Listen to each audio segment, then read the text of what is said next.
Hello friends, आंनि मोनसे गोदान भिडिअ नोंथांमोन बयखौबो बरायहरबाय। लोगोफोर, जानो हागौ नोंथांमोना थाम्बनेल आरो टाइटेलखौ नायनानै एसेब्लाबो मिथिखाबाय जानांगौ आं मानि सायाव आपडेट लाबोदों।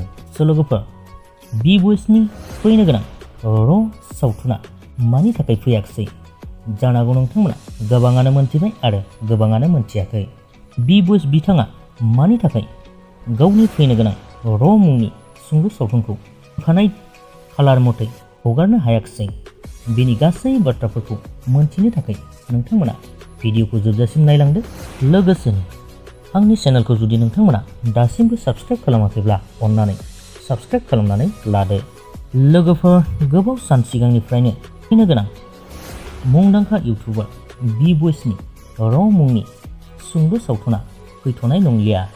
बिथाङा गोबां साननिफ्रायनो बुंबोबाय थादोंमोन आरो निउस बायदिफोरनि गेजेरजोंबो बिथाङा 7 जुलाइनि फुंनि 9:47 रिंगायाव गावनि अफिसियेल B-Boys इउटुब चेनेलाव हगारगोन होननानै बुंबोबाय थादोंमोन। नाथाय बिथांनि बे बुंनायफ्रा फेलें जाबाय। मानि थाखाय फैयाखिसै होननानै बुङोब्ला बिथाङा बुंहरदों जि टेकनिकेल इसुनि थाखाय बिथाङा हगारनो हायाखिसै। बिथांनि एडिट, भइस डाबिं बायदिफोरखौ बिथाङा गोरोबहोनो हायाखिसै। बिथाङा बुंहरबावदों दि आरोबाव गोदानै एडिट खालामनानै साननैसो उननि गेजेराव हगारफिनसिगोन होननानै बुंहरदों।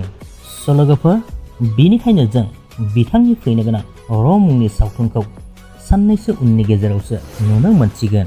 B-Boys बिथाङा र' सावथुनखौ हगारनो हायैनि जाहोना बेनोमोन। जानो हागौ नोंथांमोना बुजि मोनबाय।